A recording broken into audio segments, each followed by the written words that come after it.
혹시 요즘 이런 감정을 느껴보신 적 있으신가요? 하루하루를 살아가는데 내 마음인데도 뜻대로 움직이지 않을 때 말입니다. 사람들과 어울려 지내지만 왜 이렇게 쉽게 지치고 상처받는 걸까? 라는 생각이 들 때가 있습니다. 또는 삶을 선택해야 하는 순간마다 도대체 어떤 기준으로 결정해야 하는가? 혼란스러울 때도 있지요. 이 영상은 바로 그 지점에서 시작됩니다. 흔들리는 마음을 잡아주고 복잡한 인간관계를 단순하게 바라보게 하고 삶의 기준을 또렷하게 세워주는 이야기. 오늘 우리가 만나볼 사람은 2500년이라는 상상하기도 어려운 세월을 넘어 지금 이 순간에도 그대로 살아 움직이고 있는 지혜를 남긴 인물입니다. 바로 공자입니다. 공자의 가르침은 단순히 옛사람의 말이 아니라 오늘을 사는 우리에게 어떻게 살아야 하는가 라는 질문에 직접적으로 대답해주는 실전 철학입니다. 지금부터 1시간 동안 그의 가르침을 하나씩 풀어내며 당신의 삶에 바로 적용할 수 있는 기준들을 정확하게 전해드리겠습니다. 이야기를 듣고 나면 왜 이렇게 흔들렸는지, 왜 관계가 어려웠는지, 왜 선택이 힘들었는지를 깨닫게 되실 것이며 무엇보다도 내 삶을 단단하게 만드는 힘을 얻게 되실 것입니다. 오늘날 우리는 말 그대로 혼란의 시대를 살고 있습니다. 정보는 넘쳐나고 선택해야 할 것은 많고 사람들은 더 조급해지고 조금만 실수해도 나를 공격하는 목소리가 들려옵니다. 그런 시대일수록 사람들은 나를 붙잡아줄 기준을 찾습니다. 그 기준이 바로 공자가 말한 10가지 원칙입니다. 하지만 이 가르침들은 단순히 도덕적인 명언이 아니라 인간의 심리와 행동을 정확하게 분석한 철학입니다. 지금부터 이 원칙들을 당신의 삶 속으로 깊이 가져와 보겠습니다. 공자는 지식의 시작을 정직함에서 보았습니다. 우리는 살아가면서 수없이 많은 상황에서 마치 알고 있는 것처럼 행동하려는 유혹에 빠집니다. 왜일까요? 정말로 그 내용을 알고 있어서가 아니라 알지 못한다는 사실이 드러나는 순간 무시당할 것 같고 뒤처져 보일 것 같고 자존심이 상할 것 같기 때문입니다. 그래서 사람들은 모를 때조차 아는 척을 하며 스스로를 지키려 합니다. 하지만 공자는 이렇게 말합니다. 그런 행동이야말로 나를 지키는 것이 아니라 나를 무너뜨리는 첫걸음이라고 말입니다. 우리가 기억해야 할 것은 매우 단순하지만 강력한 진실입니다. 아는 척을 하는 순간 배움이 멈추고 모르는 것을 인정하는 순간 성장이 시작된다는 사실입니다. 직장에서는 어설픈 자신감이 문제를 만들고 인간관계에서는 잘못된 판단이 상처를 만들며 사업에서는 준비되지 않은 결정이 큰 실패를 만듭니다. 그 모든 실패의 뿌리를 따라가 보면 대부분 모르는 것을 아는 척했던 순간에 닿습니다. 잠깐의 체면을 지키려다가 장기적인 성장의 문을 닫아버리는 것입니다. 공자는 이런 인간의 본성을 정확히 알고 있었습니다. 그래서 그는 모른다라는 말이 주는 겸손을 단순한 예절이 아니라 배움의 출발점으로 보았습니다. 모른다는 것을 인정하는 사람은 자존심이 무너지는 것이 아니라 오히려 자기 자신을 지키는 사람입니다. 왜냐하면 모른다고 말할 수 있는 사람은 그 순간부터 배우기 시작하고 배우기 시작한 사람은 결국 성장하기 때문입니다. 아는 척을 하는 것은 방어처럼 보이지만 실제로는 자신의 한계를 더 단단하게 고착시킵니다.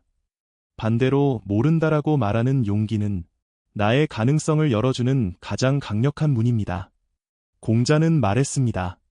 지식은 머리에서 시작하는 것이 아니라 태도의 정직함에서 시작된다고 말입니다. 모르는 것을 인정하는 순간 그 사람은 이미 배움의 길 위에 서 있습니다. 그리고 그런 사람에게는 어떤 나이에도 어떤 상황에도 새로운 지식과 새로운 변화가 찾아옵니다. 결국 배움은 재능이 아니라 태도입니다.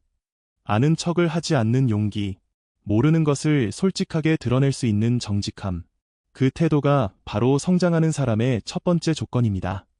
그리고 이 단순한 원칙 하나만 지키더라도 우리는 더 실패하지 않고 더 흔들리지 않고 더 단단하게 앞으로 나아갈 수 있습니다.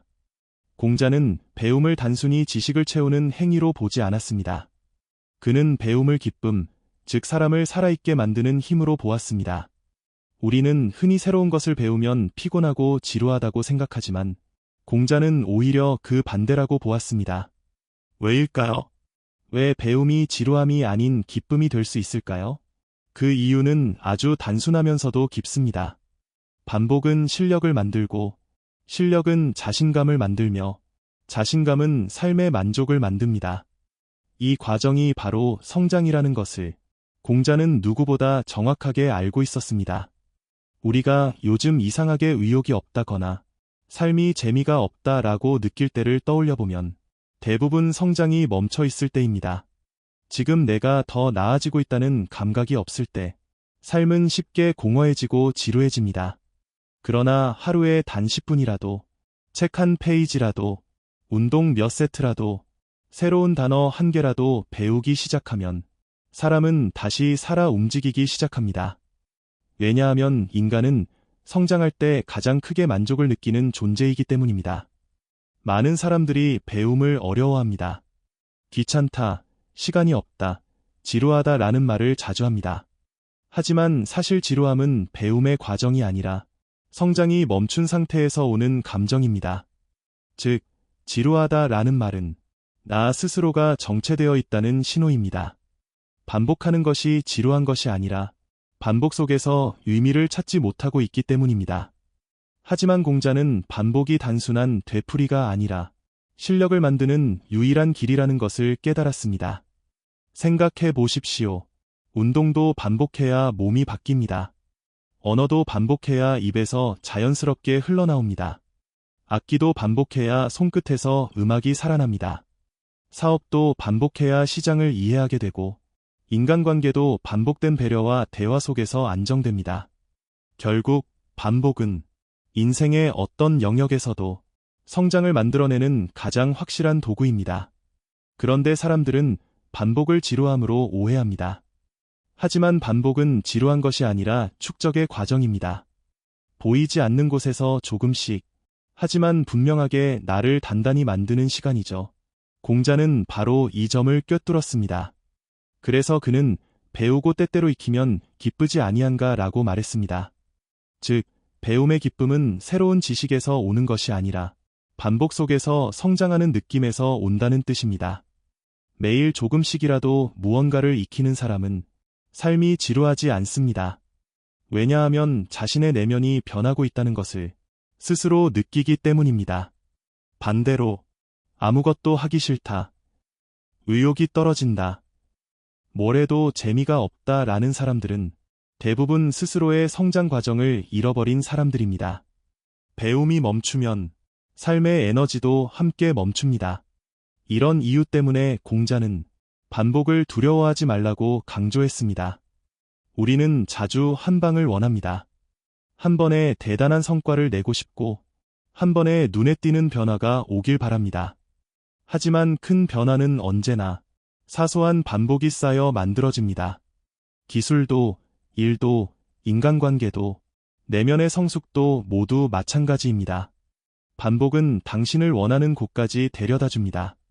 조금 느려 보일지라도 확실하게 당신을 옳은 방향으로 이끌어줍니다. 그래서 공자는 배움을 기쁨이라고 표현했습니다. 반복을 통해 성장하고, 성장을 통해 자신감을 얻고, 자신감을 통해 삶의 만족을 느끼는 사람은 결코 지루하지 않기 때문입니다. 성장은 언제나 매일 조금의 반복에서 시작됩니다. 이 단순한 진리를 깨닫는 순간 삶의 흐름 자체가 달라지기 시작합니다. 공자는 세상을 바라보는 시선을 바꾸라고 말했습니다. 그가 강조한 것은 지식의 양이 아니라 배움의 태도, 그리고 그 태도를 결정짓는 시선의 방향이었습니다. 많은 사람들은 배움을 학교, 책, 강의, 전문가에게서만 얻을 수 있다고 생각합니다. 하지만 공자는 완전히 다른 관점을 제시했습니다. 누구든 스승이 될 수 있다. 이 말은 단순히 듣기 좋은 겸손의 표현이 아니라 삶을 완전히 바꿔놓을 수 있는 철학입니다.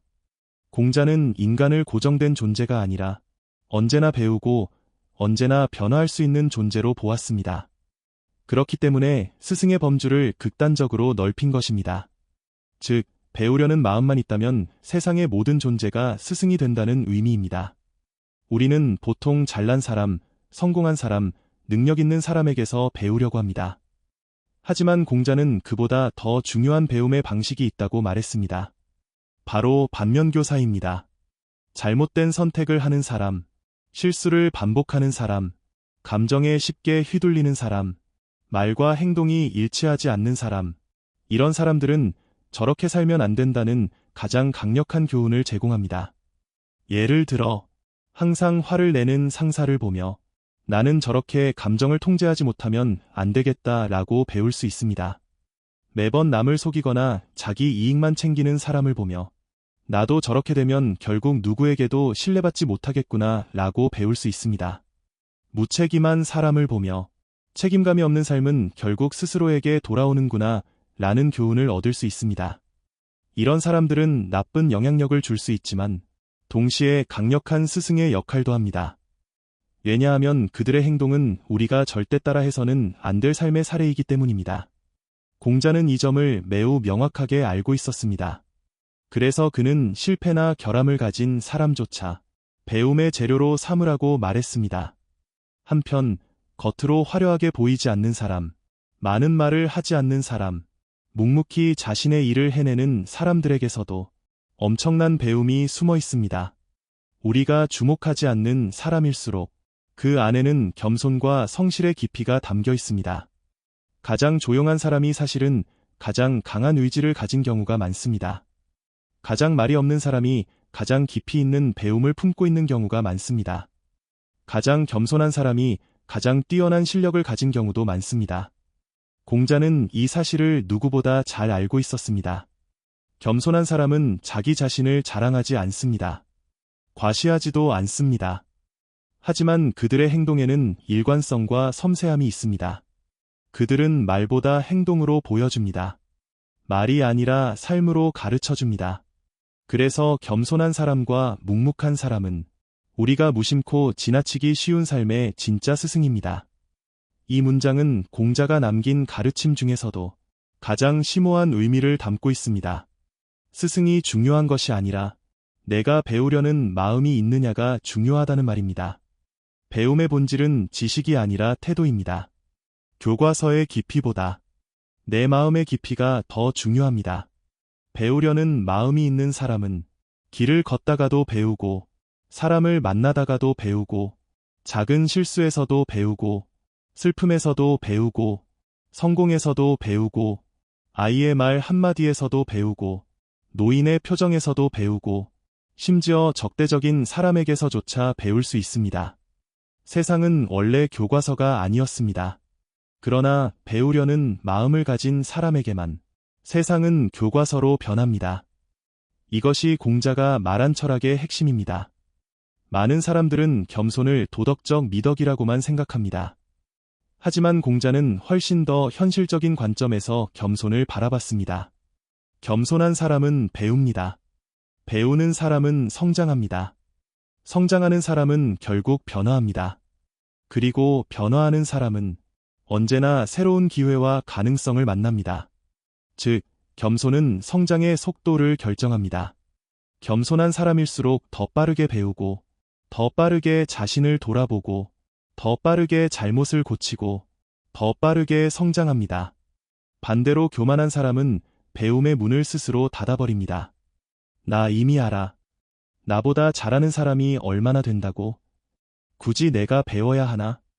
이런 마음은 배움을 막고 결국 성장을 멈추게 합니다. 겸손은 나를 낮추는 것이 아니라 내가 가진 가능성을 열어주는 태도입니다. 그래서 공자는 겸손을 미덕으로 보지 않고 성장의 원동력으로 보았습니다.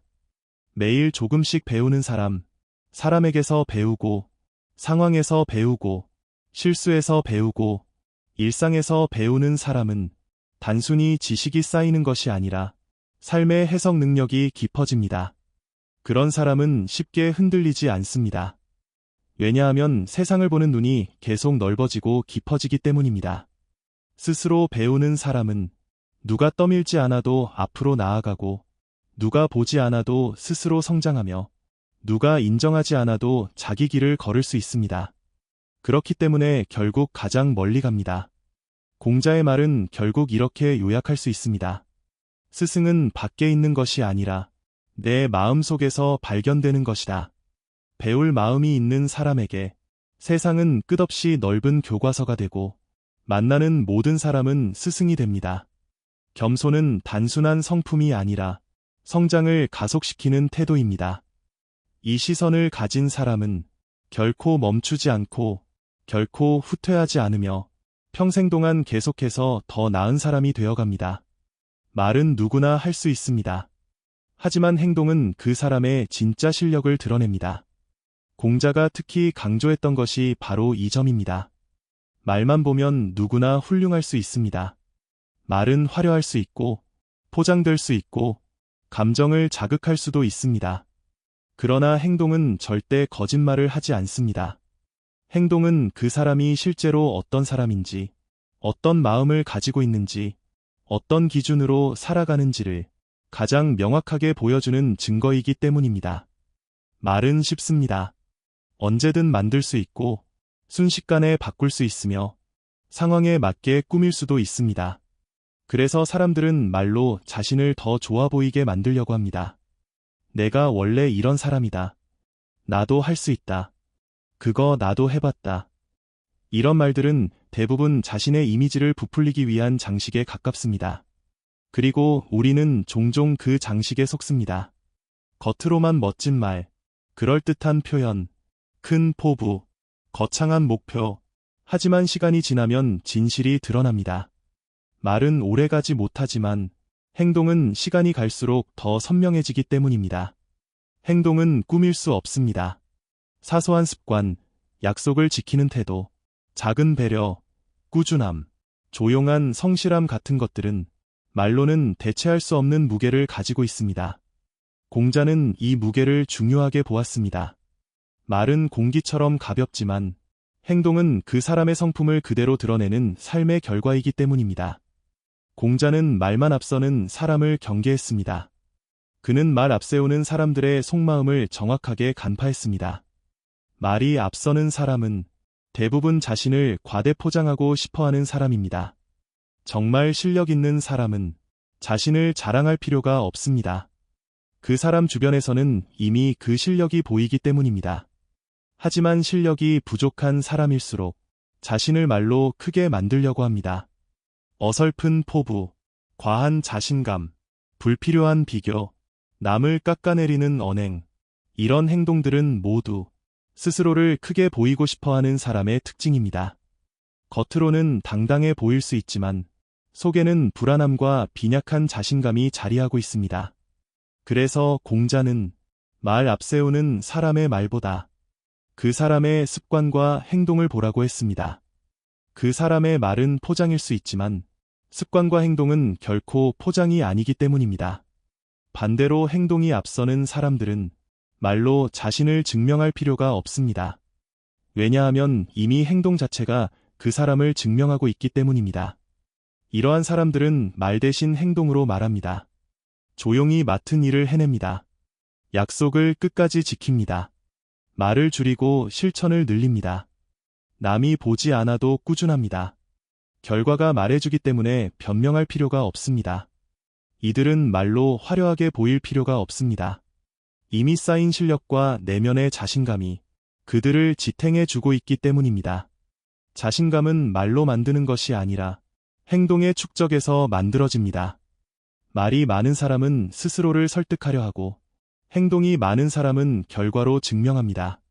공자는 행동이 앞서는 사람을 군자라고 부르며 그들을 삶의 본보기로 삼았습니다.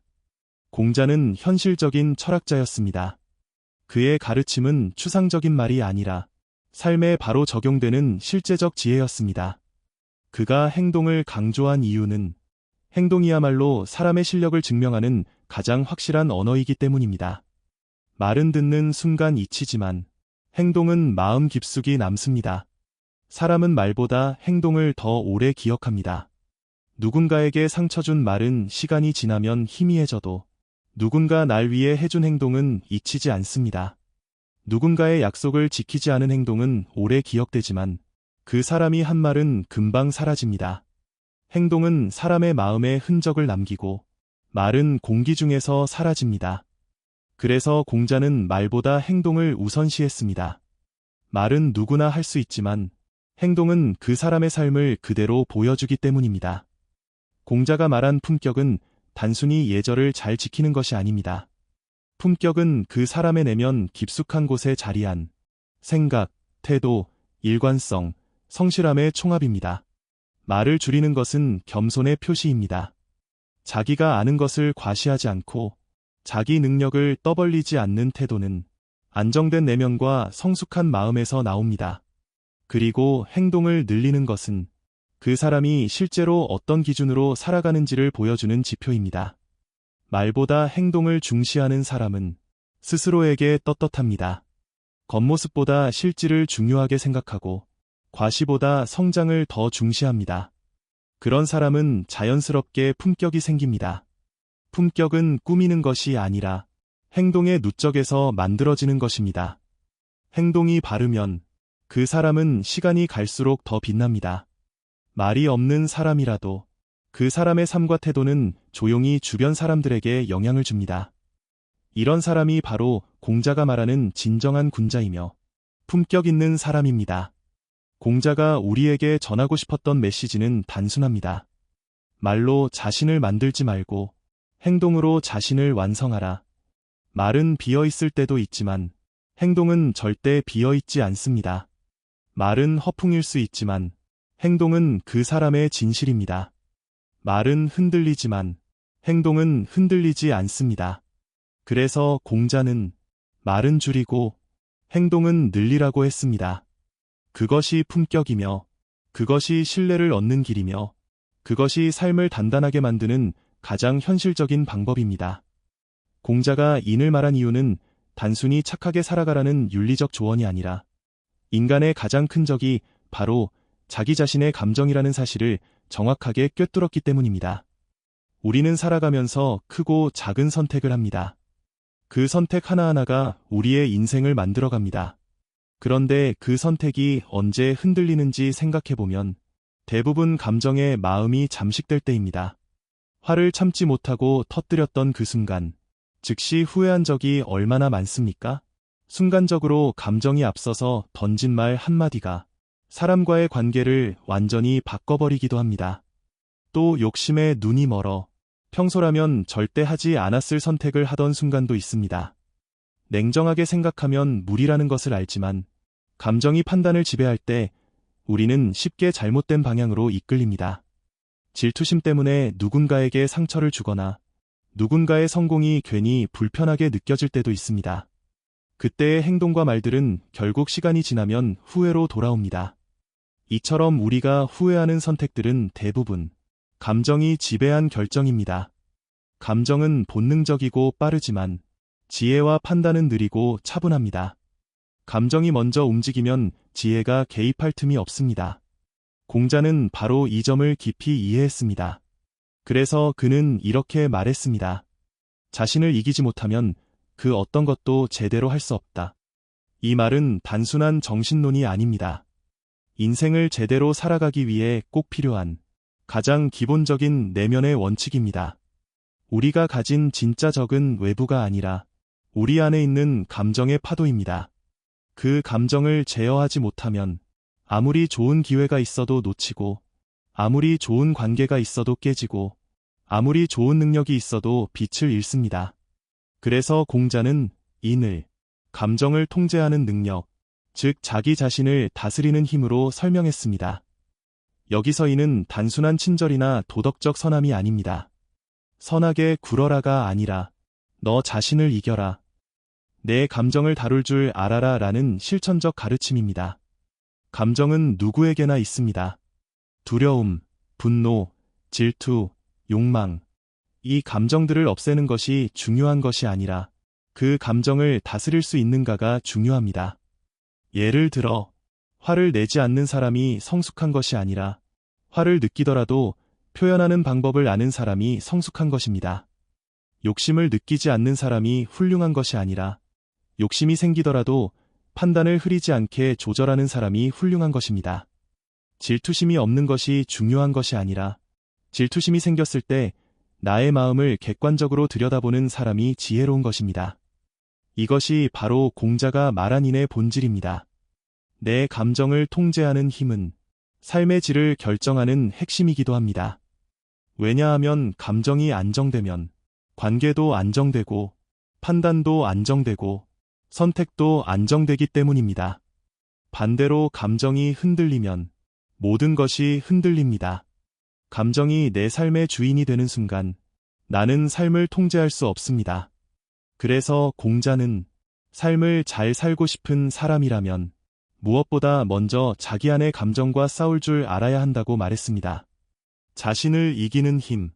이 힘이 있는 사람은 어떤 역경 앞에서도 쉽게 무너지지 않고 어떤 유혹 앞에서도 흔들리지 않으며 어떤 감정 앞에서도 스스로를 잃지 않습니다. 그리고 이런 사람은 결국 조용하지만 강한 사람으로 남습니다. 스스로를 다스리는 사람은 세상을 다스릴 수 있다고 공자는 말했습니다. 결국 이는 사람을 사람답게 만드는 가장 기본적이면서 가장 강력한 내면의 힘입니다. 내 감정을 내가 다스릴 때 비로소 삶도 나에게 다가옵니다. 사람 때문에 힘들어하고 사람 때문에 기뻐하고 사람 때문에 상처받고 사람 때문에 다시 일어섭니다. 가만히 돌아보면 우리의 감정은 대부분 사람에서 시작됩니다. 무언가를 잃어도 그것을 함께 기뻐해줄 사람이 없으면 공허하고 아무리 힘든 일이 있어도 나를 믿어주는 사람이 한 명만 있어도 버틸 힘이 생깁니다. 어른이 되어갈수록 더 절실히 느끼는 사실이 있습니다. 삶의 질은 결국 인간관계의 질과 연결되어 있습니다. 돈이 많아도 능력이 있어도 목표를 이루어도 관계가 불안정하면 마음은 늘 흔들립니다. 반대로 가진 것이 조금 부족해도 좋은 관계 하나만 있어도 마음이 버틸 자리를 찾습니다. 왜 우리는 이렇게 관계에 영향을 받을까요? 그 이유는 인간이 본질적으로 관계적 존재이기 때문입니다. 우리는 혼자 존재할 수 없는 존재입니다. 누군가와 연결되어 있을 때 안정감을 느끼고 누군가에게 이해받을 때 비로소 자신을 이해하게 되고 누군가에게 사랑받을 때 비로소 스스로를 사랑할 수 있게 됩니다. 아이일 때는 보호자를 통해 세상과 연결되고 청소년기에는 친구를 통해 자아를 만들고 성인이 되어서는 사랑, 동료, 가족과 함께 삶을 완성해갑니다. 어느 단계에서도 우리는 관계에서 벗어날 수 없습니다. 그래서 삶이 힘들어질 때 대부분의 문제는 관계에서 시작됩니다. 그리고 삶이 다시 좋아질 때도 관계에서 회복됩니다. 그만큼 인간관계는 우리 삶의 중심에 있습니다. 이 복잡하고 미묘한 관계의 세계를 어떻게 바라보고 다뤄야 하는지 그 근본 원리를 가장 정확하게 설명해준 사람이 바로 공자입니다. 공자는 인간의 심리를 꿰뚫어 보았습니다. 사람이 어떤 말을 하고 어떤 행동을 하는지보다 그 사람의 내면, 태도, 의도를 보는 관점이 필요하다고 말했습니다. 그리고 관계에서 상처받지 않고 관계 속에서 흔들리지 않고 관계를 통해 성장하려면 반드시 알아야 할 몇 가지 원칙을 남겼습니다. 공자는 말했습니다. 사람을 아는 것이 지혜이고 사람을 얻는 것이 덕이다. 즉, 인간관계는 단순히 잘 지내는 기술이 아니라 삶 전체의 방향을 좌우하는 핵심이라는 의미입니다. 지금부터 우리는 공자가 말한 인간관계의 원칙으로 넘어가 보려 합니다.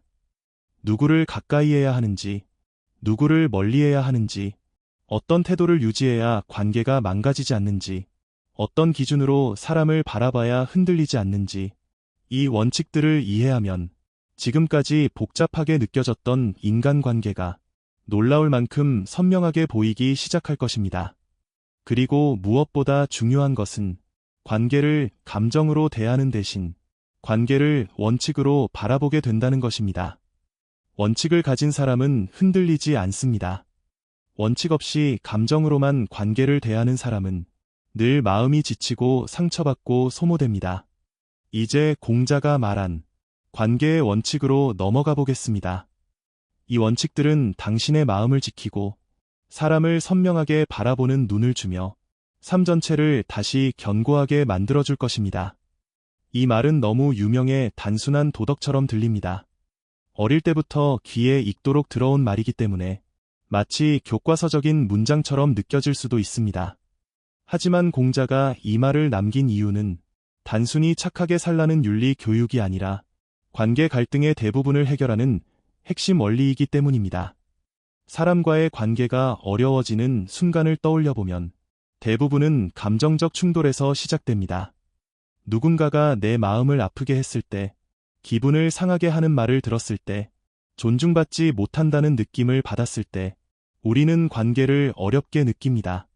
그런데 자세히 들여다보면 상처를 주는 말과 행동은 대부분 내가 당하고 싶지 않은 방식입니다. 거친 말투를 들으면 기분이 나쁘고, 무시당하는 듯한 표현을 들으면 자존심이 상하고, 약속을 지키지 않으면 신뢰가 깨지고, 배려 없는 행동을 받으면 서운함이 생깁니다. 그 모든 순간은 내가 저런 대우를 받기 싫다는 감정에서 출발합니다. 공자는 인간의 이 심리를 정확하게 이해했습니다. 그래서 관계를 지키는 기준을 아주 단순하고 명확하게 만들었습니다. 내가 당하고 싶지 않은 말을 하지 말라. 내가 당하고 싶지 않은 행동을 하지 말라. 이 원칙은 단순하지만 지켜지기만 하면 관계의 갈등은 거의 없어집니다. 왜냐하면 이 원칙은 상대방의 감정을 이해하려는 배려의 마음에서 출발하기 때문입니다.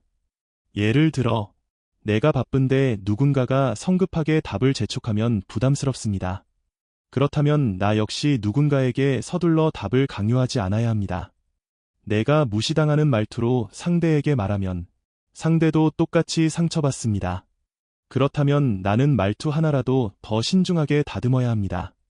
내가 비난을 들으면 마음이 다치듯이 누군가에게 비난을 쏟아붓는 말 역시 상대에게 똑같은 상처를 남깁니다. 이렇게 관계의 갈등은 대부분 입장을 바꿔보는 한 번의 생각만 있어도 막을 수 있습니다. 하지만 사람들은 자신이 한 행동은 가볍게 여기면서 상대가 한 행동만 크게 느끼기 때문에 갈등이 점점 커집니다. 공자의 원칙은 이기적인 마음을 내려놓고 스스로에게 질문을 던지게 합니다. 내가 이런 말을 들으면 기분이 좋을까? 내가 이런 행동을 받는다면 어떨까? 내가 지금 내뱉으려는 말이 상대에게 상처가 되지 않을까? 이 질문 하나만으로 우리는 대부분의 갈등을 막을 수 있습니다. 실제로 많은 관계 문제는 잘못된 의도에서 비롯된 것이 아니라 배려 없이 한 말 때문에 생긴 오해입니다. 그리고 대부분의 상처는 한 번 더 생각하지 않은 행동 때문에 생깁니다. 그래서 이 원칙은 관계를 원만하게 유지하기 위한 가장 기본적이고 강력한 기준이 됩니다. 도덕적으로 보일지 모르지만 실제 관계 현장에서 이 기준은 매우 현실적이고 효과적인 방법입니다. 인간관계는 기술이 아닙니다. 복잡한 전략을 세울 필요도 없습니다. 상대의 마음을 꿰뚫어 보려는 능력이 필요한 것도 아닙니다. 그저 간단한 한 가지 원칙이면 충분합니다. 내가 당하고 싶지 않은 말과 행동은 상대에게 하지 않는다. 이것만 지킬 수 있다면 대부분의 갈등은 시작되지도 않고 이미 생긴 갈등도 자연스럽게 정리됩니다. 이것이 공자가 말한 가장 단순하지만 가장 깊은 관계의 진리입니다. 공자는 인간관계를 삶의 본질로 보았습니다. 그는 인간이 혼자서는 결코 완전한 삶을 이룰 수 없으며 사람은 사람 속에서 성장하고 사람 속에서 무너지고 사람 속에서 다시 일어선다고 보았습니다. 그래서 공자는 너의 인생을 결정하는 가장 중요한 선택은 사람이다. 라는 메시지를 남겼습니다. 정직한 사람과 함께 있으면 내 마음도 곧게 서고 생각도 명확해지고 삶도 안정됩니다. 정직한 사람은 말과 행동이 일치하기 때문에 그 곁에서 우리는 자연스럽게 배웁니다. 그들과 함께하면 신뢰가 쌓이고 신뢰는 마음의 평온을 만들어냅니다. 반대로 간사한 사람과 함께하면 이야기는 완전히 달라집니다. 겉으로는 웃고 있지만 속에는 계산이 가득한 사람, 자기 이익을 위해 남을 쉽게 이용하는 사람, 말과 행동이 다르고 의도를 숨기는 사람, 이런 사람 옆에 오래 있으면 내 판단이 흐려지고, 감정은 불안해지고, 나조차 독이 묻은 듯 변해갑니다. 사람의 감정은 옆 사람의 분위기를 그대로 흡수합니다. 즐거운 사람과 있으면 나도 밝아지고, 끊임없이 불평하는 사람과 있으면 나도 부정적으로 변합니다. 성실한 사람과 함께하면 나도 성실해지고, 게으른 사람 옆에 오래 있으면 나도 느슨해집니다.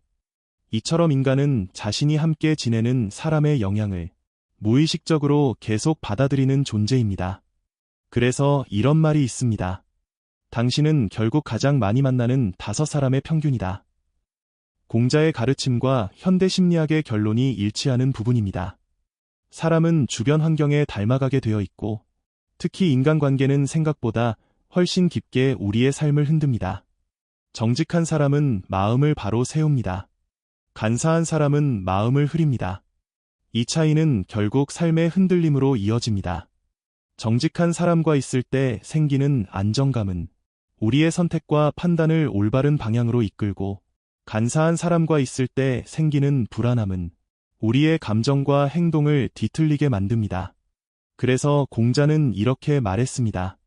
군자는 사람을 보아 그를 가르치고, 소인은 사람을 보아 그를 이용한다. 군자는 사람을 있는 그대로 존중하며 그 사람의 가능성을 보고 도와주는 사람입니다. 하지만 소인은 사람을 수단으로 삼습니다. 이익이 있으면 붙어 있고, 이익이 사라지면 뒤돌아섭니다. 우리는 삶에서 반드시 이 질문을 해야 합니다. 나는 어떤 사람들과 관계를 맺고 있는가? 그들은 나를 더 좋은 방향으로 이끌고 있는가? 아니면 나를 소모시키고 있는가? 사람은 결국 주변 사람의 분위기, 말투, 생각 방식, 행동을 조금씩 흡수하며 살아갑니다.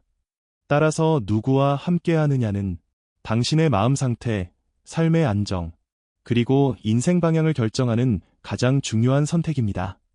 당신 주변에는 어떤 사람들이 있습니까? 당신을 흐리는 사람입니까? 당신을 단단하게 만드는 사람입니까? 작은 부주의가 큰 사고로 이어지고, 작은 거짓말이 큰 신뢰를 잃게 만들며, 작은 게으름이 결국 큰 실패로 이어집니다.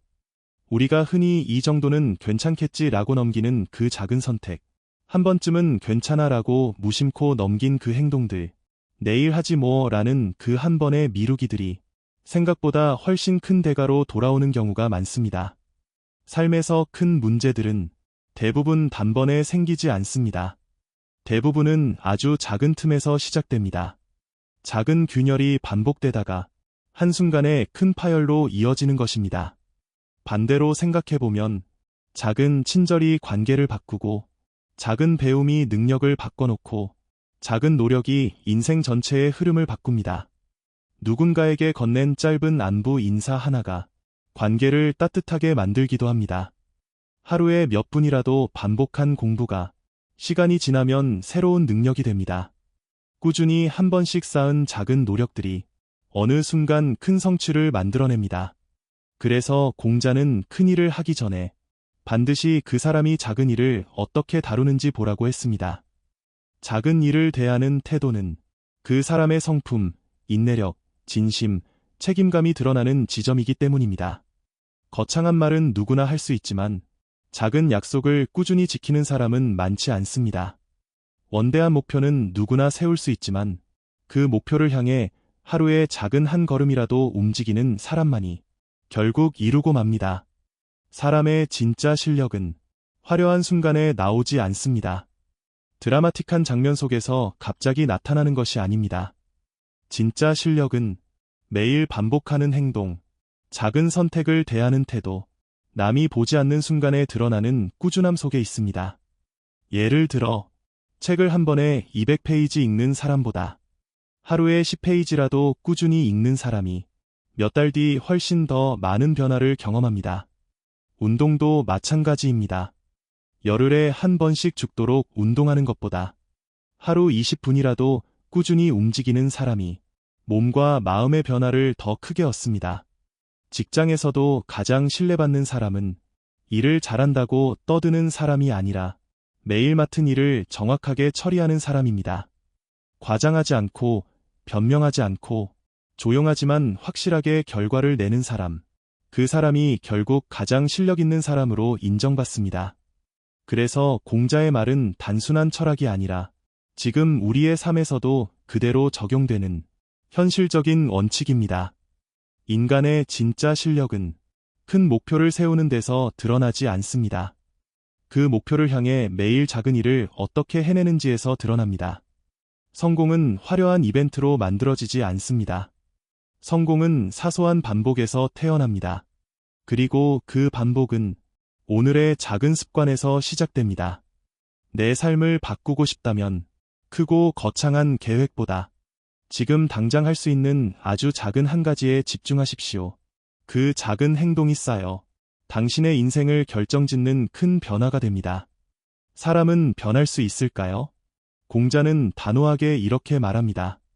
사람은 배우면 길을 찾고 배우지 않으면 길을 잃는다. 공자는 사람의 가능성을 무한하다고 보았습니다. 그에게 인간은 고정된 존재가 아니라 배우는 만큼 끝없이 변화하는 존재였습니다. 나이가 많아도, 학벌이 없어도, 지금 실패하고 있어도, 돈이 없어도, 과거가 어두워도 이 모든 것은 현재의 상태일 뿐 사람의 한계를 의미하지 않습니다.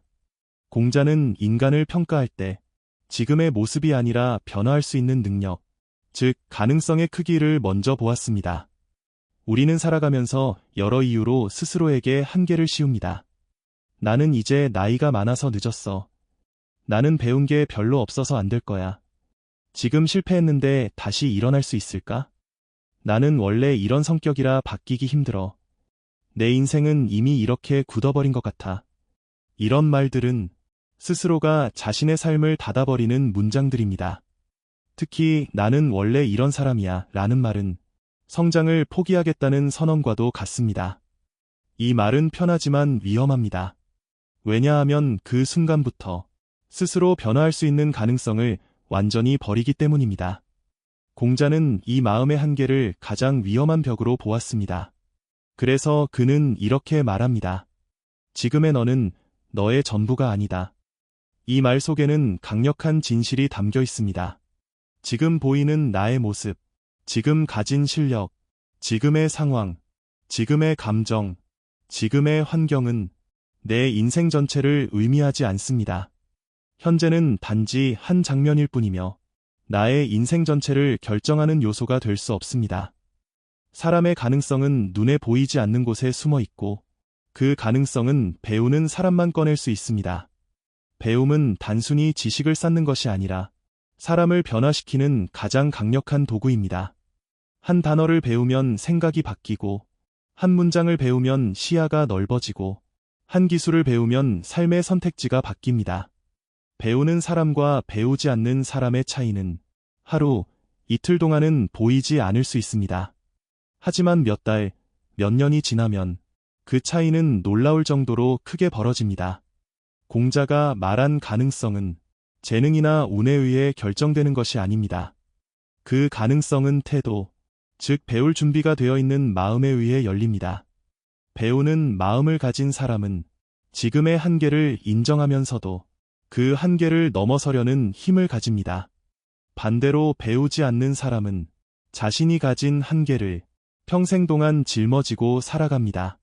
그래서 공자는 인간의 가능성을 볼 때 지금의 모습을 보지 않았습니다. 그 사람이 얼마나 배우려고 하는가, 얼마나 변화할 준비가 되어 있는가를 기준으로 판단했습니다. 배움은 사람을 살립니다. 배움은 새로운 길을 보여주고, 새로운 감정을 불러오고, 새로운 사람을 만나게 하며, 새로운 삶의 영역을 열어줍니다. 지금의 당신이 어떤 모습을 하고 있든, 그 모습이 당신의 전부는 아닙니다. 당신은 여전히 변화할 수 있고, 여전히 성장할 수 있고, 여전히 새로운 가능성을 열어갈 수 있는 존재입니다. 나의 가능성은 지금보다 훨씬 크며 그 가능성은 오직 배우는 사람에게만 열립니다. 공자가 효를 중시한 이유는 단순히 부모에게 잘해라, 예절을 지켜라라는 의미가 아닙니다. 그는 효를 인간관계 전체의 출발점, 즉 사람이 어떤 마음으로 세상을 대해야 하는지를 결정하는 가장 기초적인 뿌리로 보았습니다. 효는 사람과 사람 사이에 존재하는 가장 처음이자 가장 작은 관계의 단위입니다. 그러나 그 단위는 작아 보일 뿐, 실제로는 우리의 성품, 말투, 태도, 감정의 흐름까지 모든 것을 결정하는 매우 중요한 공간입니다. 가정이 흔들리면 마음도 흔들립니다. 가정은 우리가 처음으로 사랑을 배우고, 처음으로 갈등을 경험하고, 처음으로 용서와 배려, 인내를 배우는 곳입니다. 그 공간이 불안정하면 우리는 마음의 중심을 잃기 쉽습니다. 반대로 가정이 안정되어 있고 마음이 편안한 관계가 유지될 때 우리는 세상을 바라보는 눈이 부드러워지고 타인을 대하는 태도도 유연해집니다. 그 안에서 자란 배려와 존중은 다른 관계들로 자연스럽게 확장됩니다. 효란 단순히 부모를 위해 행동하는 것이 아니라 그 관계 속에서 우리가 배우는 감정 다루는 법, 인내하는 법, 책임을 지는 법, 고마움을 표현하는 법이 바로 인격의 근본이 되는 것입니다. 공자는 효를 통해 한 사람이 얼마나 관계를 다룰 준비가 되어 있는지를 보았습니다. 부모와의 관계에서 배우는 존중은 곧 타인과의 관계로 이어지고, 배우는 배려는 사랑과 우정으로 이어지며, 배우는 책임감은 사회 속의 역할로 이어집니다. 그래서 공자는 효를 작은 예절이 아니라 인격의 근본, 관계의 뿌리로 설명했습니다.